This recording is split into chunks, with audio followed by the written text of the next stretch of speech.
Amém. Amém, irmãos. Atos, capítulo 1.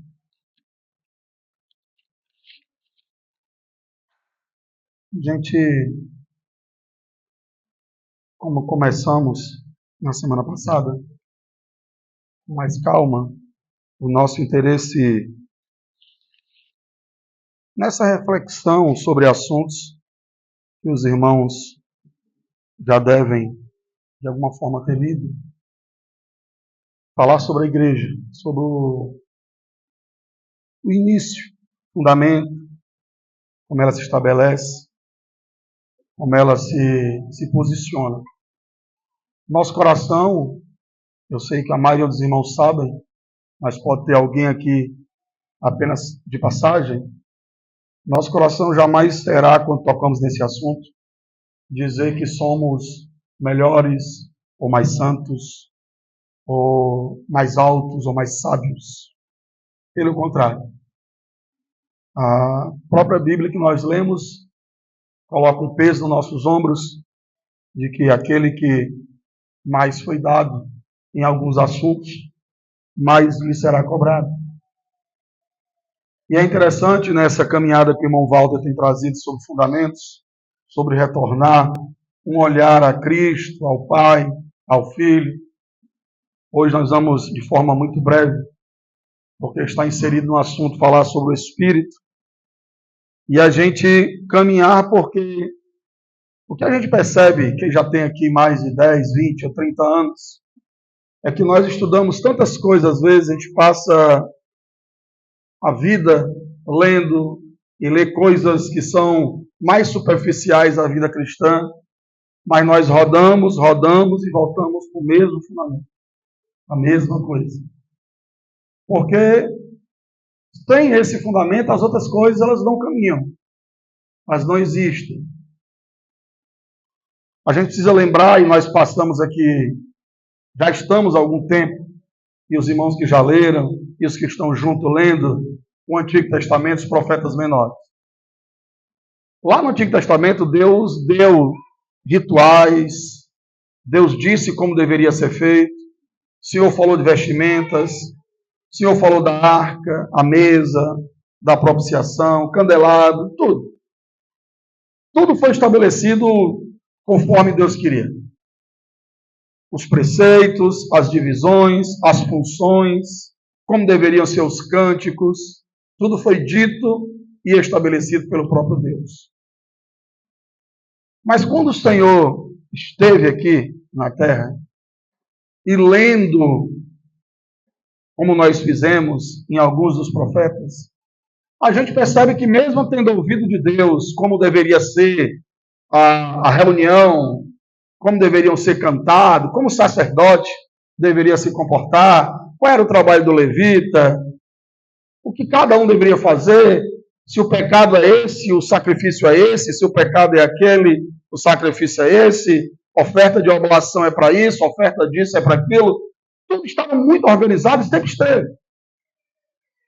Mas as pessoas, nós, muitas vezes, e é por isso que esse fundamento é importante, também, além dos demais, os homens pegaram toda aquela revelação de Deus e transformaram na religião que a gente vê o Senhor Jesus combatendo. É bom nós termos esse paralelo, que a vontade de Deus existe. O Senhor, quando esteve aqui, não foi recebido, não foi percebido por muita gente, porque elas estavam presas naquilo que elas criaram para fazer. Havia muitos dogmas, havia muitas coisas que os fariseus, os saduceus e tanta gente inventou na própria sinagoga que o Senhor teve que enfrentar e teve que ser firme com aquilo. Mas foi Deus que deu os mandamentos, foi o Senhor que fez todo aquele recital para o Moisés, e os homens pegaram aquilo e tomaram o caminho que quiseram. Vários momentos a gente vê os homens fazendo reuniões, e o profeta Isaías, dos profetas maiores, talvez é um dos mais fortes, dizendo: nada do que vocês estão fazendo chega até aqui. linguagem de hoje? Nada. Os tambores que vocês batem, os sacrifícios que vocês fazem, as orações, nada disso me serve. É o capítulo 1, 2 e 3, e eles continuam fazendo. Então, é ótimo quando nós olhamos para o fundamento, aquilo que foi estabelecido, até para saber se estamos, como está a nossa oração, como é o nosso entendimento sobre Deus, sobre o Pai, sobre o Filho, sobre o Espírito, né? Esses dias, inclusive, está bombando aí na internet o pastor do Voz da Verdade. Cuidado, tá? Eu gosto dos cantos do Voz da Verdade, alguns deles eu gosto. Acho interessante. Mas estou abandonando já por tanta besteira que ele voltou a falar. Na década de 90 eles eram muito fortes e foram, para quem não nasceu nessa época, Voz da Verdade é um grupo de louvor que canta cânticos, aqui e acolá a gente ouve ainda por aí. Só que eles são unicistas, só que eles eram mais caladinhos. Né? Não era tão assim de estar falando toda hora, mas com os podcasts da vida isso fica mais aberto. E ele começou, assim, quando você ouve, fica claro que, ou pelo menos quase, que o Jesus que ele acredita não é muito nosso, não. Não é. Um homem que transcrevia as revistas da Escola Bíblica da Assembleia de Deus, na época, ele já tinha colocado esse homem no lugar dele, parece que agora voltou de novo. Então é importante. Se nós estamos toda hora aí, né, zapeando, principalmente os jovens, mas não somente os jovens, todos nós, aí você passa por um homem desse falando que não existe esse negócio de Pai, do Filho, do Espírito Santo, não existe esse negócio de 3 pessoas e uma, não existe nada disso. É tudo invenção de Roma aí. Mas você passou aqui, eu acho que o irmão Walter já tem alguns meses deixando claro. Espero que todos nós tenhamos bebido corretamente. A triunidade existe sim. Amém? Desde o Antigo Testamento. A percepção clara desde Gênesis 1. Existe, não existir. A trindade, ou a triunidade, como preferir falar, ela é clara. Por mais que a nossa mente, às vezes, não... mas eu não consigo compreender tudo isso. Não tem problema. Creia no que está nas Escrituras. E ponto final. As Escrituras é firme. É firme. E sobre a igreja não é diferente. Quantas pessoas podem chegar até você e dizer que isso aqui não é igreja? Isso aqui é uma invenção. Você reúne lá com aquele povo da garagem ali, aquilo não é igreja não. Procura uma igreja para você. Eu já ouvi isso várias vezes, até mês passado eu ouvi de novo. Sempre escuta. Filha, está naquele lugar lá, está procurando a igreja. Perco mais meu tempo com esse povo. Mas é preciso que o nosso coração, ao estar aqui, tenha certeza que nós fazemos parte do corpo de Cristo. Com todos os santos. É diferente. Eu sei que eu vou falar isso mais lá na frente, mas deixa eu colocar isso aqui. Nós estamos aqui porque queremos dar testemunho que somos um com todos os santos. É isso que uma das coisas que nós fazemos aqui. Tá? Irmão, por que você não está lá na Assembleia de Deus, ou na igreja tal, ou na congregação tal? É porque ao estar lá, eu dou testemunho de lá, que eu sou de lá. É uma das lições básicas que nós temos que aprender sobre a igreja.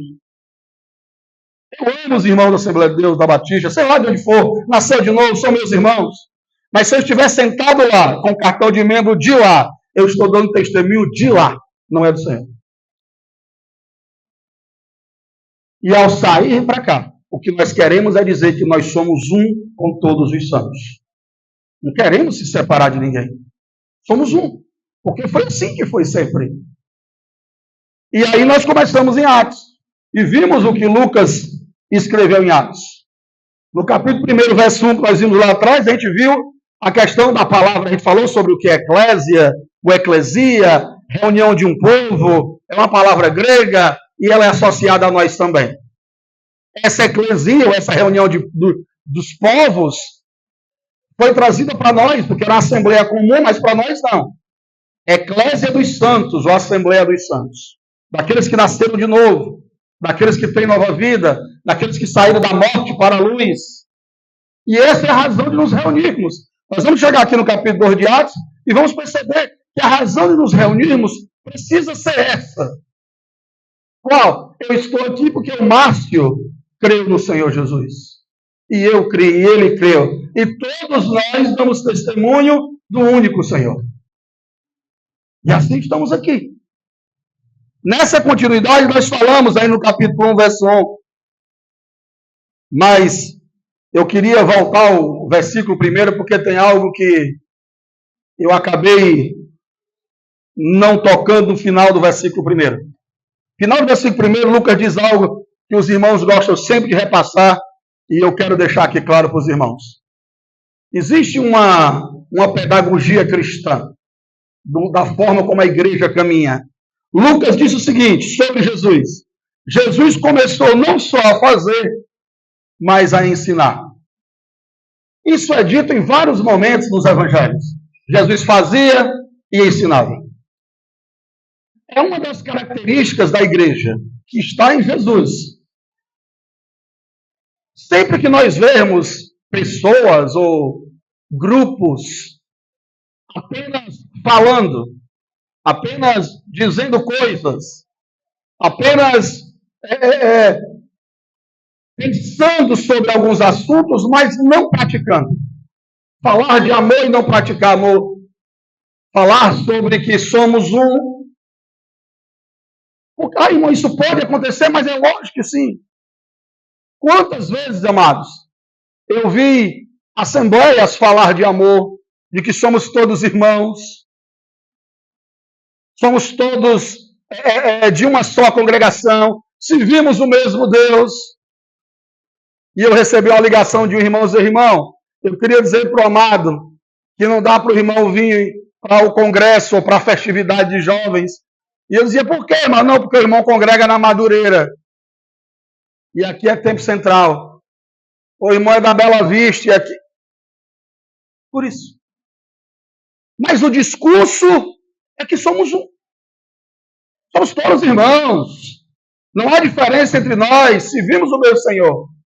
Nós precisamos compreender que, à luz das Escrituras, a igreja não somente fala sobre as coisas ou ensina sobre as coisas, mas ela faz assim. O Senhor fazia primeiro. A lição que o Senhor deu aos discípulos sobre os samaritanos foi tremenda.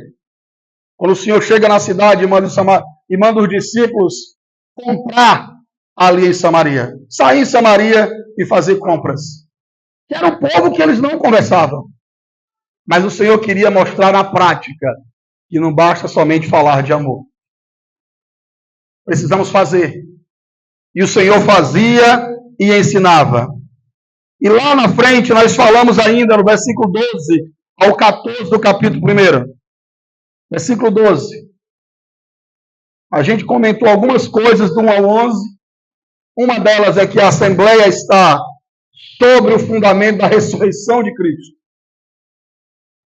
O Lucas termina lá no versículo 11, mostrando como foi que o Senhor foi aos céus. Irmãos, qualquer grupo, e é bom nós entendermos isso. E por isso que eu comecei falando desse Senhor do Voz da Vida. Muito cuidado, porque hoje tem cristãos em todo lugar.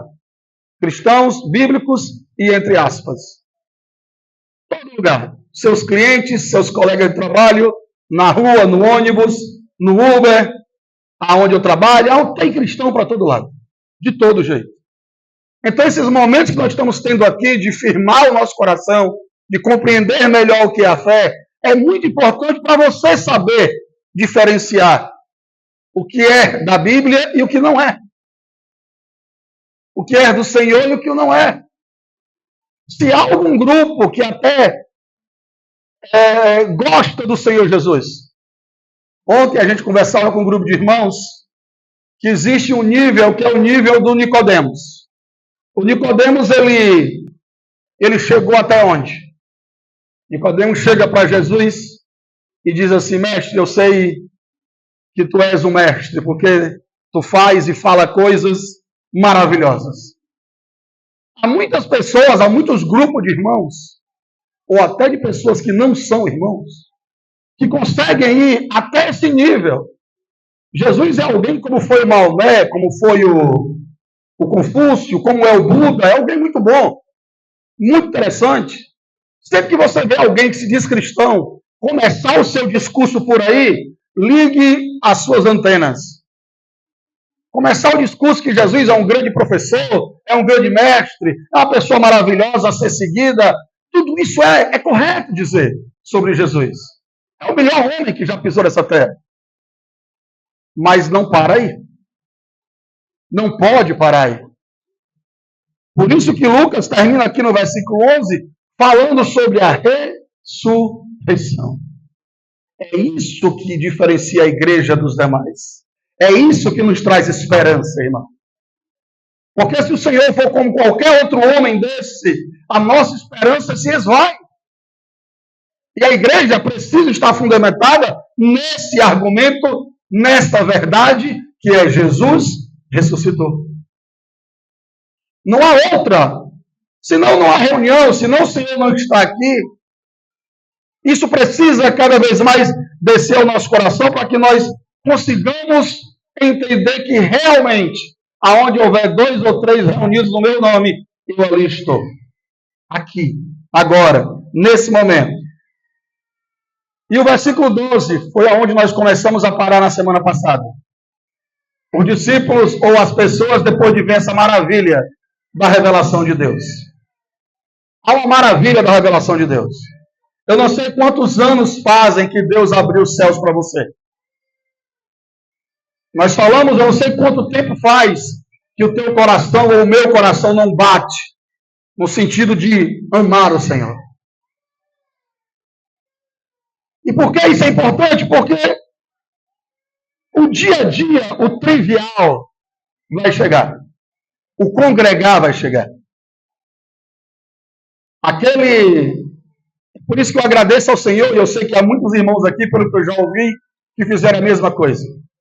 Eu agradeço ao Senhor ter passado grande parte da minha juventude podendo ir para cultos, para reunião de jovens, para tudo que eu podia ir. Agradeço ao Senhor. Porque há muita coisa que eu queria estar hoje que eu não posso mais. Que eu não tenho tempo, que não dá para ir, que etc, etc. Nós precisamos, irmãos, aproveitar cada tempo, principalmente aquele tempo que o Senhor está dando novo ânimo. Se o Senhor, nesses dias, ou em qualquer tempo que seja, eu lembro da fala de um irmão, lá em Valença, lá atrás, anos atrás, quando ele via assim, toda a Assembleia passa por períodos. Período de alta, assim como a nossa vida, as Assembleias também. Período de alta, de cafés, almoços, comunhões, reuniões, irmãs, e todo mundo na casa de todo mundo, toda a Assembleia passa por isso. Quando estivermos passando, aproveite, corra para dentro. Fique em casa não. Vá para lá. Porque as vacas magras chegam. Para todo mundo. Dia de escassez, dia que você vai querer um irmão para tomar um café lá e não vai. Alguém, por favor.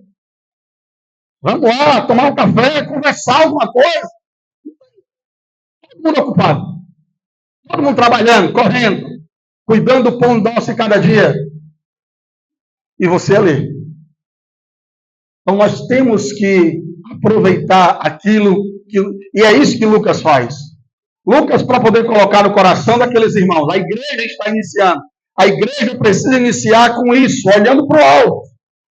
Os olhos fitos nos céus, porque nós falamos ontem.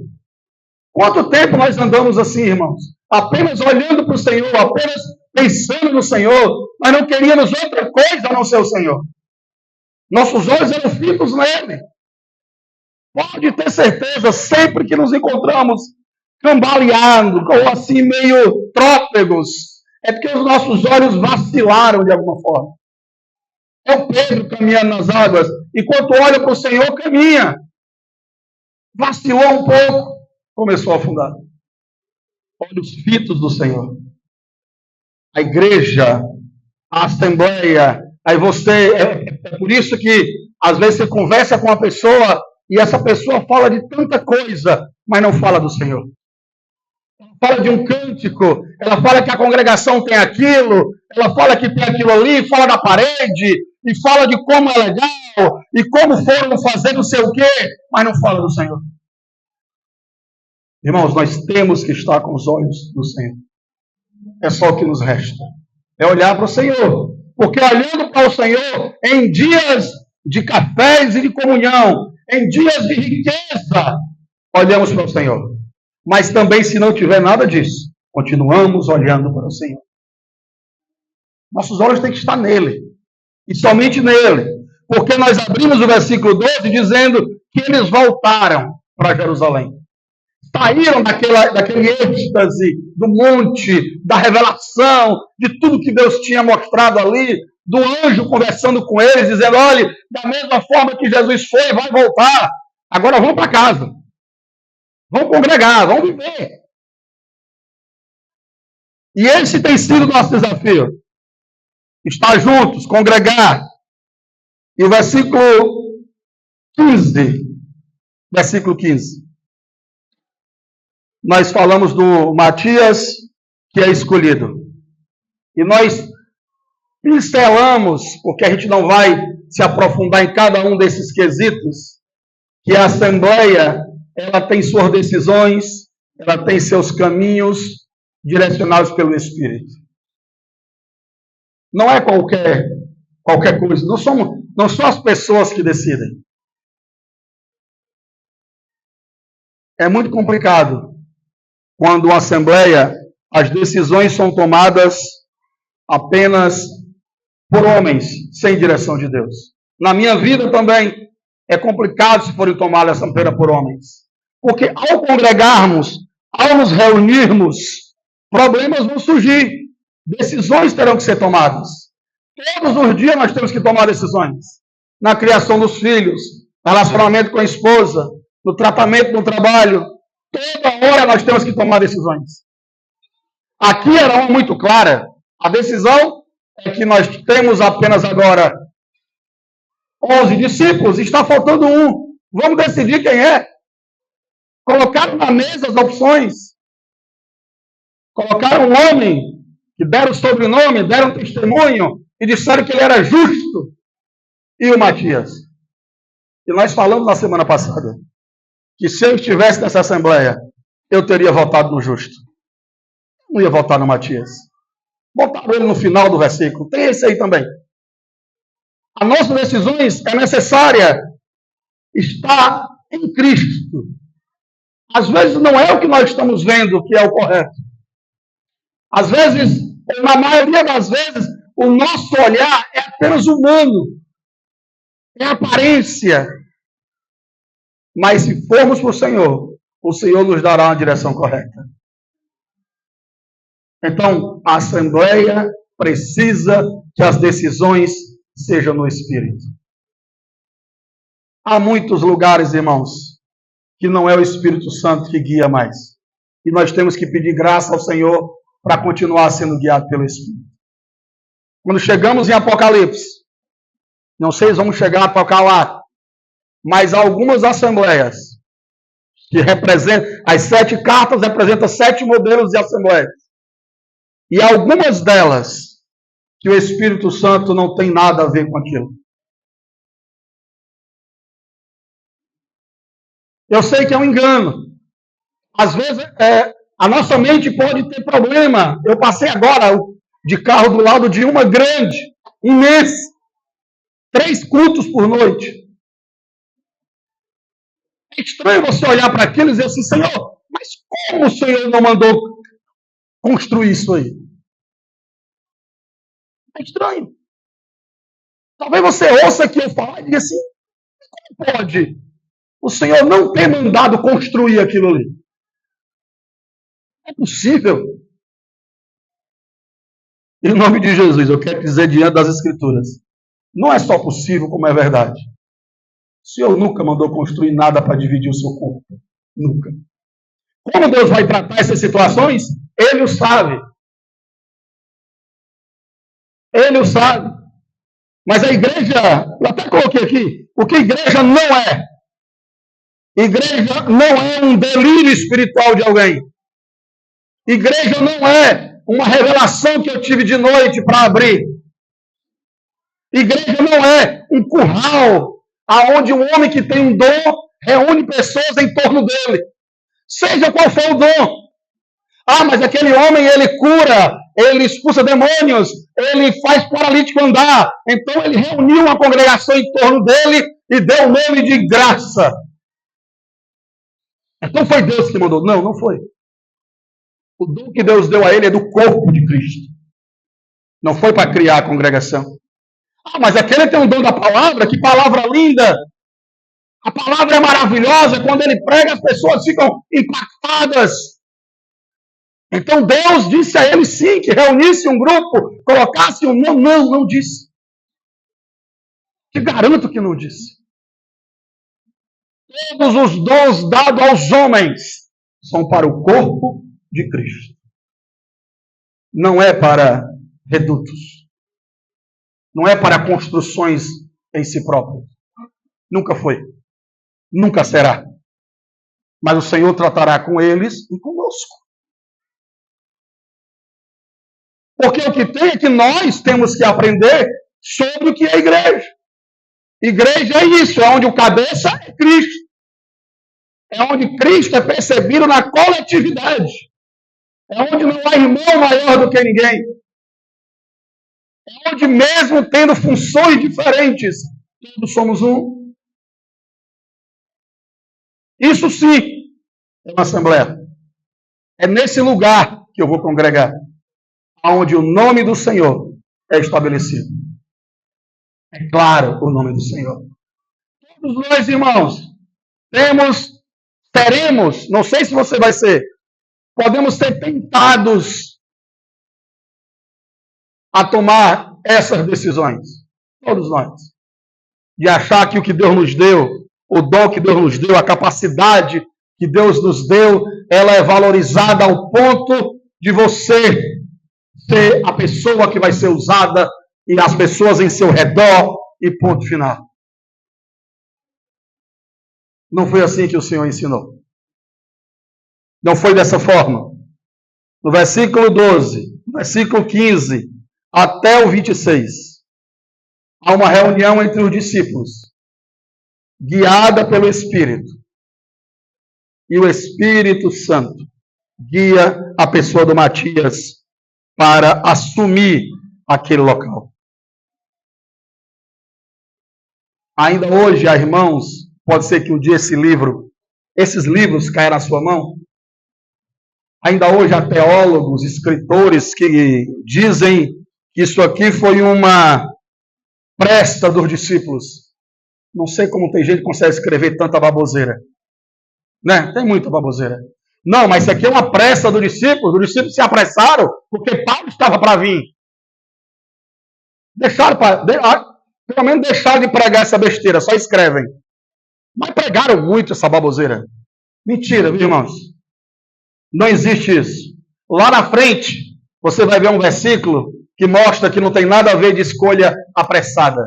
Quando Pedro fica em pé, o Espírito diz, Pedro ficando em pé, junto com os 11.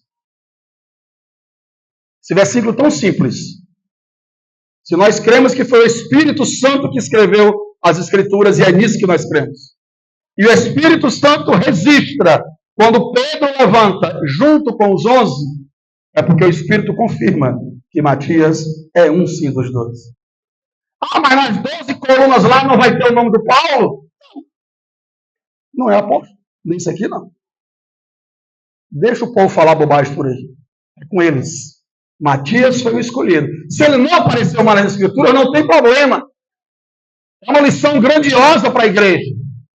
O Paulo é tão visto em mais da metade do Novo Testamento. Pedro visto em 2 cartas, pelo menos. João em 3 cartas e um evangelho. E o Matias em nada. Apenas aqui. Como pode esse homem fazer parte dos 12? Para que Deus ia levantar alguém que não fez nada? Foi um dia que eu vi uma ministração dessa absurda. As pessoas que falam isso, irmãos, acreditam de verdade. E eu quero que você e eu saia desse barco. Que as únicas pessoas que o Senhor está vendo são aquelas que são vistas por todos. E não é. Amém? Não é. Tenho certeza que vai ter pessoas com galardão muito maior do que muitos de nós que falam aqui na frente. O fato de falar, de ministrar a palavra, de Deus ter dado graça para conhecer as Escrituras, não dá galardão melhor do que muita gente que está sentado, não, irmão. Que muitas vezes vai servir muito mais do que eu. Eu não estou vendo. Eu não sei o que Matias fez.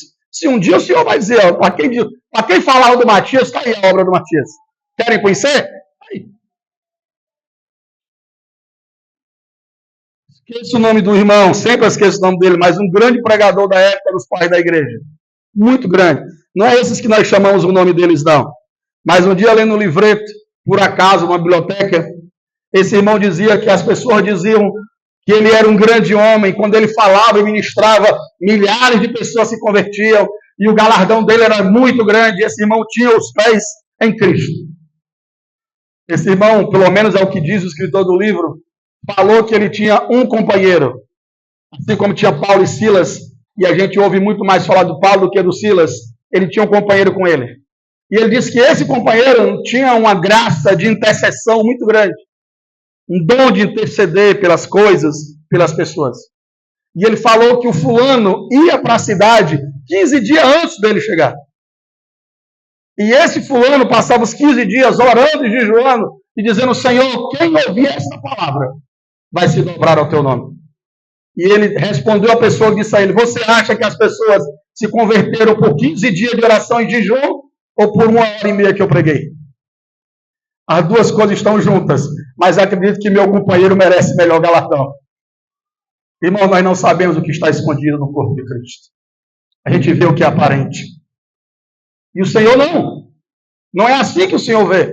Então a lição do Matias não somente fala do Espírito, não somente fala de que tudo tem que ser guiado pelo Espírito, mas também nos diz que há pessoas que serão invisíveis para nós, mas muito firmes e escolhidas por Deus nas Escrituras. E aí chegamos no capítulo 2. Capítulo 2 não poderia ter outro título nessa breve reflexão nossa. Capítulo 2, de tantos títulos que nós poderíamos dar, é que uma assembleia, olhando para Atos, a assembleia precisa do Espírito Santo. Nós precisamos. Os irmãos tiveram uma conferência em Salvador há 2 anos. E eu soube, foi o irmão Billy, esqueci o nome do outro irmão, e um deles até anda com o Romeu, mas era o Billy, outro irmão, e esse que anda com o Romeu. E esses irmãos falaram muito, mandaram até um áudio para mim de 1 hora de mensagem, falaram muito sobre o quanto nós precisamos do Espírito. Espírito Santo. Irmãos, nós temos, e se o Senhor permitir hoje e domingo que vem, eu quero pelo menos tocar um pouco nisso. Nós temos que separar o joio do trigo.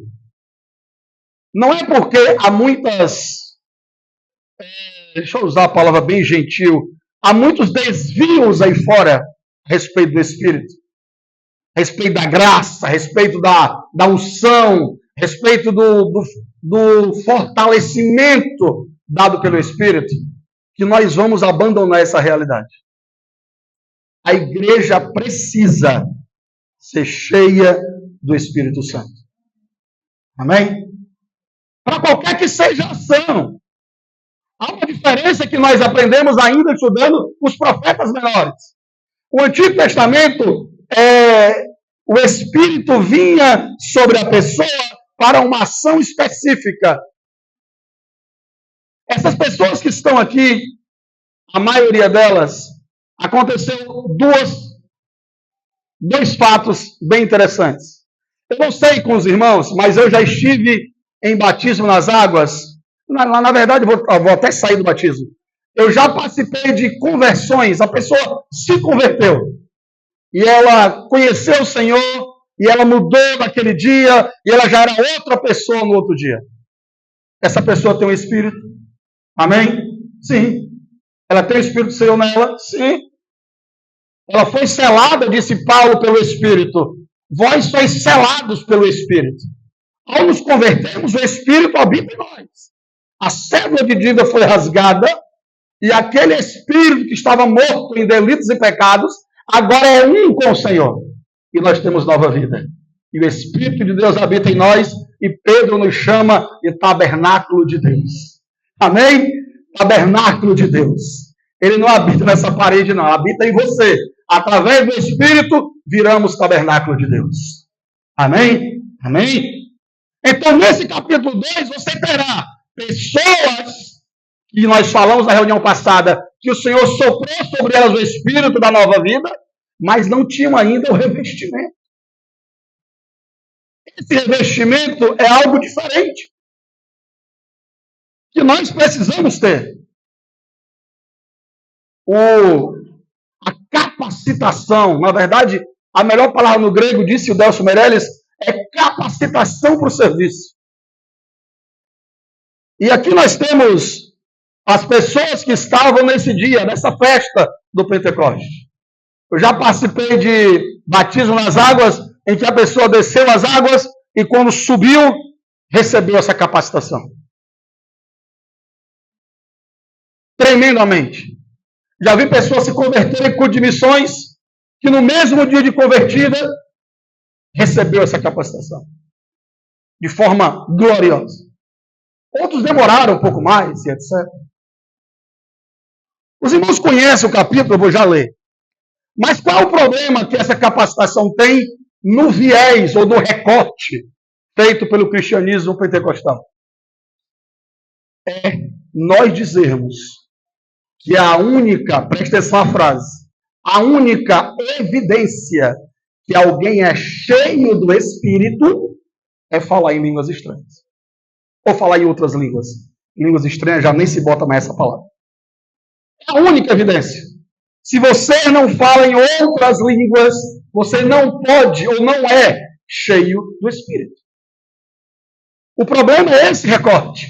É os irmãos pegarem uma experiência feita em Atos, estabelecerem como doutrina e dizer que ninguém é revestido ou cheio do Espírito se esse tal não fala em outras línguas.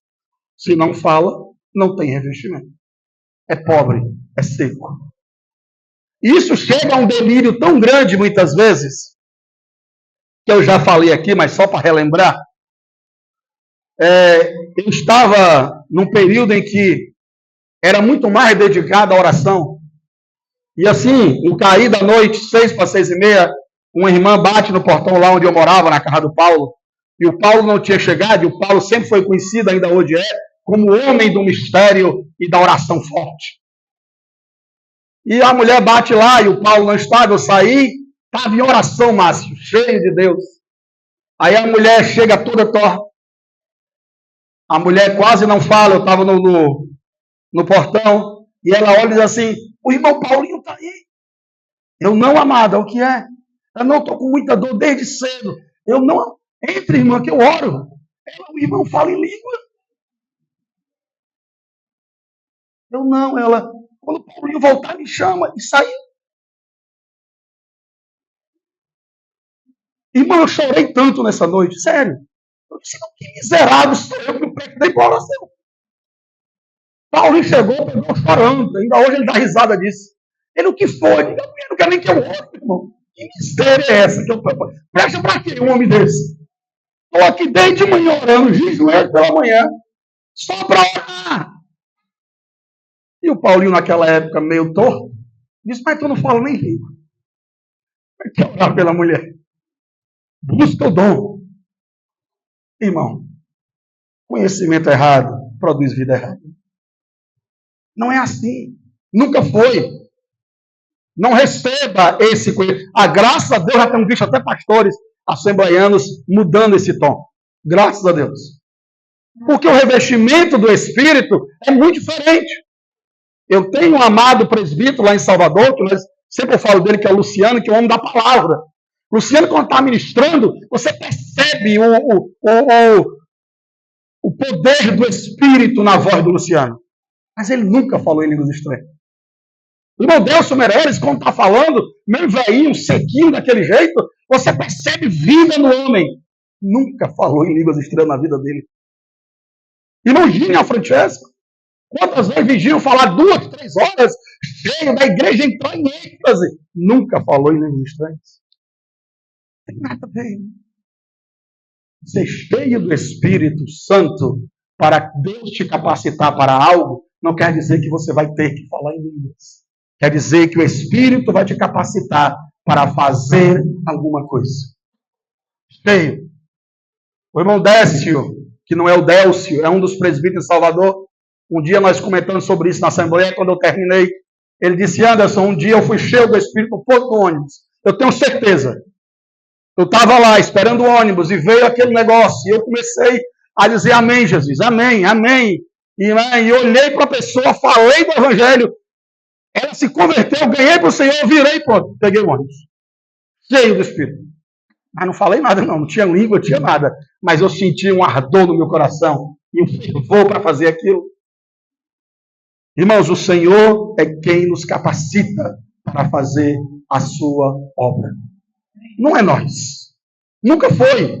Nunca será. Nunca será capacidade, nunca será diploma de teologia, nunca será nada disso. Aí não é à toa que o capítulo 2 vem mostrar que eles aguardavam serem revestidos do Espírito. Então, sim, é bom que nós estejamos em oração. Aqui, os irmãos e as irmãs que almejam e que já têm clareza no que Deus bota para fazer, seja na evangelização, no ensino, no cuidado, não sei. O conselho de Jesus para o discípulo foi: ficai para ser revestido. Há um revestimento para nós assim. Por mais que haja um erro em essa experiência, pronto, a melhor frase é essa: a experiência do revestimento não é única, ela é individual. Nós não sabemos como vai ser a sua, mas é importante que você tenha. É importante que você tenha.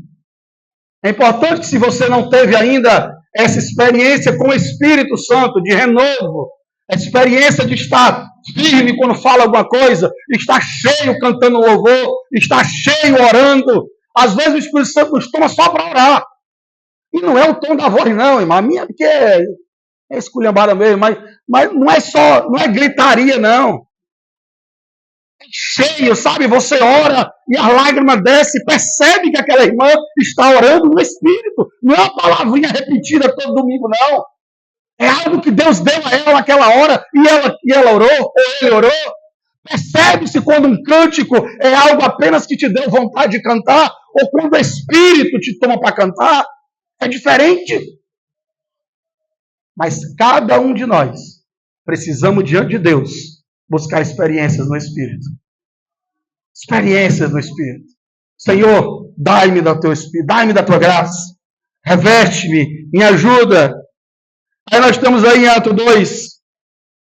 Cumprindo-se o dia de Pentecostes. Estavam todos reunidos em um só lugar. E de repente veio do céu um som como vento veemente, impetuoso, e encheu toda aquela casa onde eles estavam assentados. Foram vistas por eles línguas repartidas, e todos foram cheios do Espírito Santo. E a experiência deles foi: começaram a falar em outras línguas.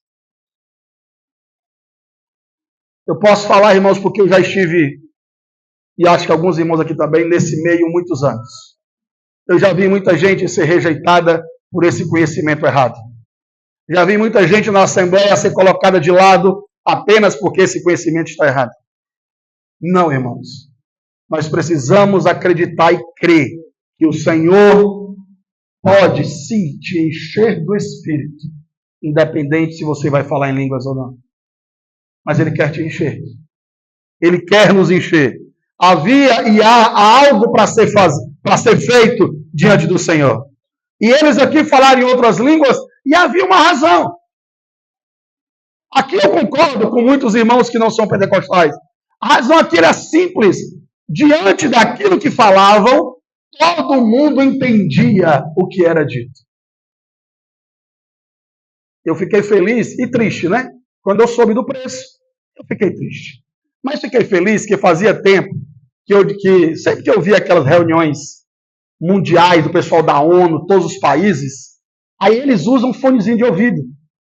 Né? Porque são vários países, e quem está falando lá fala no idioma dele, mas todo mundo que está na reunião da ONU escuta no seu próprio idioma. E eu sempre dizia, por que a Apple, a Samsung, não criou um fone de ouvido desse ainda? Pois não é que criaram. Semana passada estava propagando no YouTube que a Samsung saiu na frente, criou um fone de ouvido, que agora você pode assistir seu filme em inglês e vai ouvir tudo em português. Eu querendo saber como é que foi olhar o preço. Não é para mim ainda. Né? Samsung criou pensando em outro grupo. Não foi em mim ainda. Mas criaram o fone de ouvido. Está lá. Agora a pessoa vai botar o fone de ouvido e alguém vai falar inglês com ela e ela vai entender em português. Sem nenhum problema. Que é uma tecnologia que já existia. E eu estava tentando saber por que não tinha chegado no fone de ouvido ainda. Já se ela já existe. Né? E agora chegou. Não sei que nível vai ser. Eu, sempre que eu estava em seminário teológico, eu ficava brincando com o pessoal que o milagre maior não foi na boca de quem falava em línguas, mas foi no ouvido de quem ouvia. As pessoas ouviam conforme a região que elas moravam. Mas aqui houve uma necessidade de falar em línguas? Houve. O revestimento trouxe a pregação do Evangelho. Há muitas pessoas das igrejas da Galácia, em outras regiões que Paulo não foi, que possivelmente nasceu aqui. Começou aqui, saiu desse dia de Pentecostes. Ouviram a palavra aqui. E daqui foram levadas para outros cantos. Então nós estamos, irmãos, aí no capítulo 2, e é sobre isso que eu quero colocar. Nós temos que ter o Espírito na medida certa. Amém? Amém. É uma frase que nosso irmão Otmani disse, que eu acho perfeita. A Assembleia, a igreja precisa ter Espírito na medida certa. Não tem de menos sermos cessacionistas, os dons não existem, não serve para nada, já acabou, Jesus veio, os dons cessaram. Não. O Espírito quer sim nos usar. O Espírito tem dons para nós. Mas também não ser exagerado ao ponto de acreditar que os dons é algo tão importante e esquecer da vida. E esquecer do que uma coisa é ter a vida, outra coisa é ser cheio do Espírito. Pessoa cheia do Espírito. Você pode até ser muito cheio do Espírito, mas não ter aquilo que nós estamos falando aqui, a realidade da igreja. A gente estudou 1 Coríntios faz um ano, mais ou menos. Eu estava lembrando hoje. E 1 Coríntios é exatamente essa carta, para mostrar que todos os dons podem ser dados a uma assembleia. E o caráter delas não é mudado. Em nada. Todos os dons. Aqui nós podemos ter profetas, irmãos, pessoas que curam, pessoas que levantam até defuntos, pessoas que flutuam em língua, tudo. E se o Senhor quiser, que tenhamos. Tudo que Ele quiser nos dar de dons, de capacitação, que Ele nos dê. Mas é necessário termos a medida correta sobre esse assunto.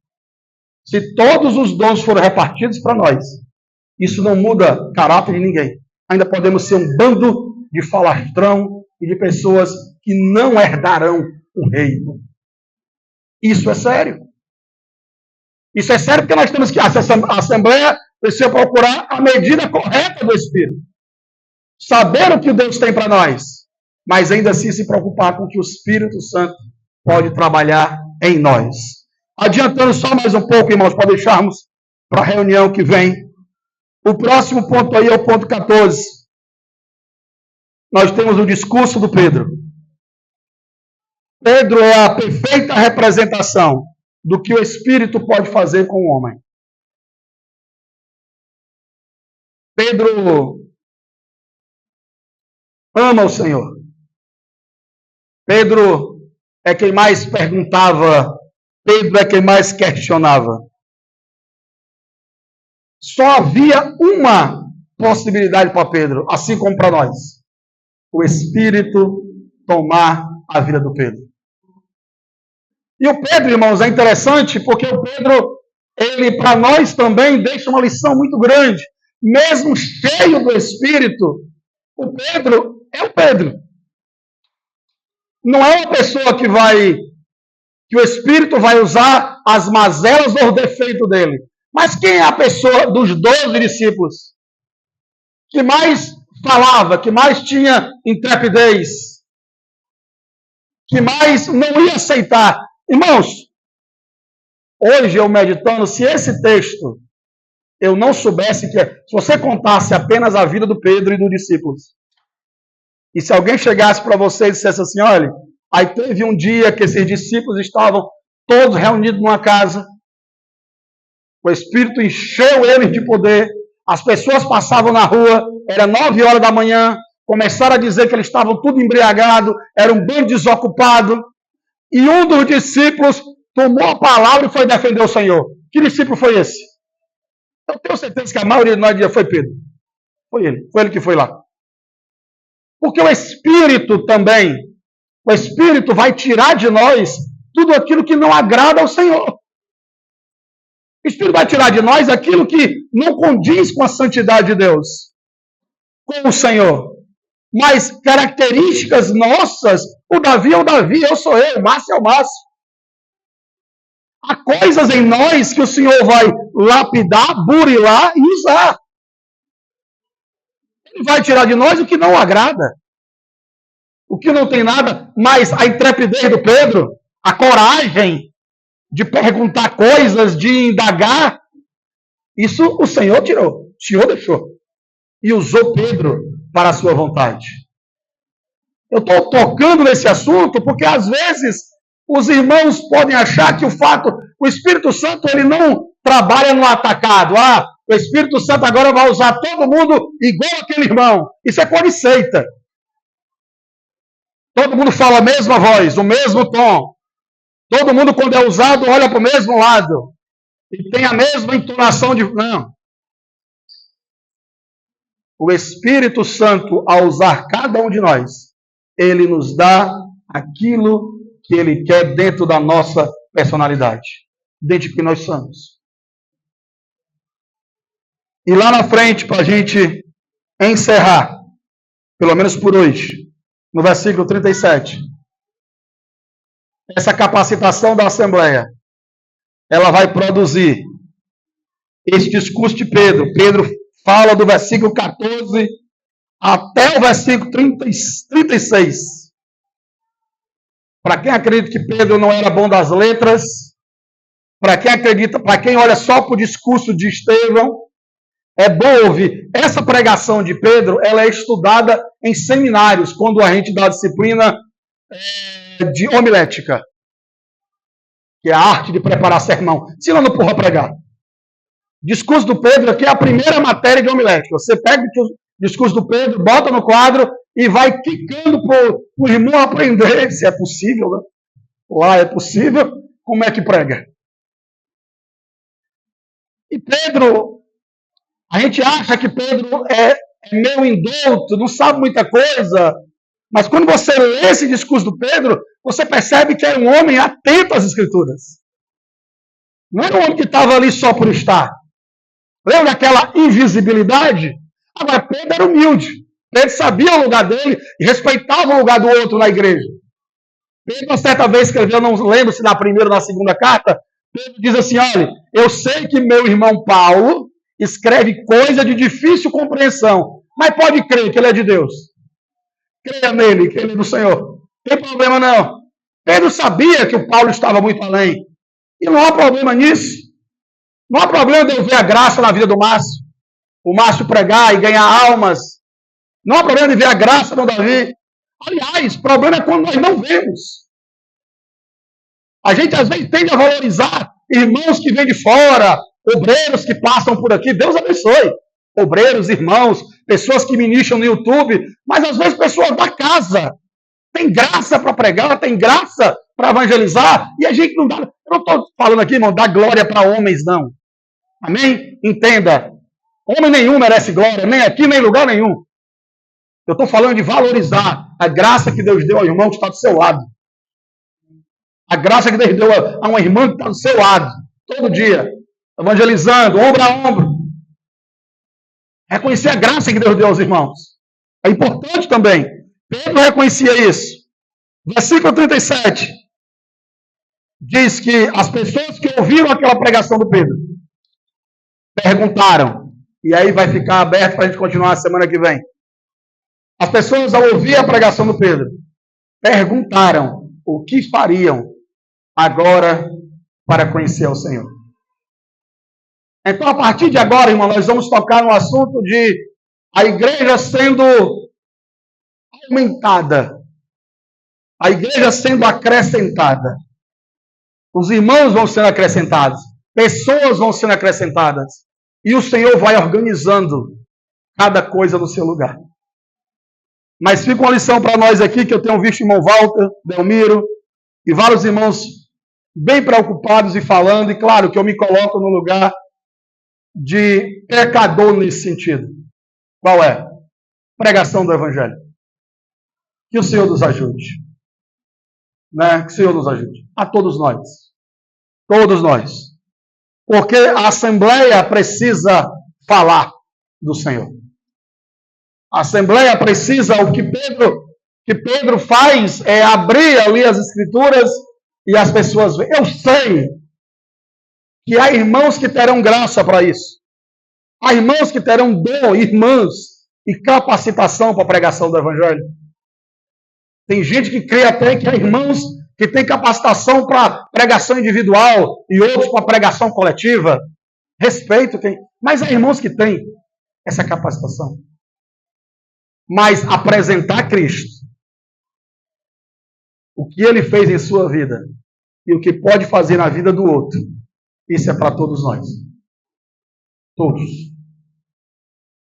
E a começar de mim, eu acredito que muitas vezes nós falhamos nesse quesito. Que o Senhor nos guarde. Porque se nós queremos, e eu sei que nós queremos, que o número dos salvos, uma das características que nós vamos entrar aqui na semana que vem, é que essa igreja produz salvação. Ela produz salvação. Eu sei que não há método, irmãos. Não há Era muito simples se a gente puder dizer assim, sabe o que precisamos fazer para amanhã ter 30 pessoas aqui ouvindo o Evangelho? Vamos fazer isso. Eu sei que não há essa meta. Não há essa receita pronta. Mas há o que nós falamos lá da escola do Matias. Há a dependência do Espírito para fazer todas as coisas.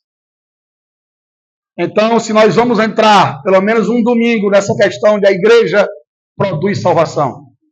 A igreja é que aumenta a própria igreja. A igreja é que produz santos. É ela mesma. O Senhor fez lá a parte dele. Agora está em nós. E Pedro não se levantar. A primeira ação de Pedro não é curar, não é fazer nada. É pregar o Evangelho. Falar do Senhor. E naquele dia, quase 3.000 pessoas se converteram. E para alguns historiadores, 3.000 aqui é só homens. Se ele tiver certo, e esses homens eram casados, daria 6.000 agregados à Assembleia. E se tiver certo que tinha filho, nós podemos estar falando de 10.000 pessoas chegando para a Assembleia aqui. Então, seja 3, 5 ou 10, só vão vir pela própria igreja. Por quem fale, por quem produz. Amém? Jesus é o Senhor. Algum irmão que for falar sobre o Partido do Pão, Deus abençoe.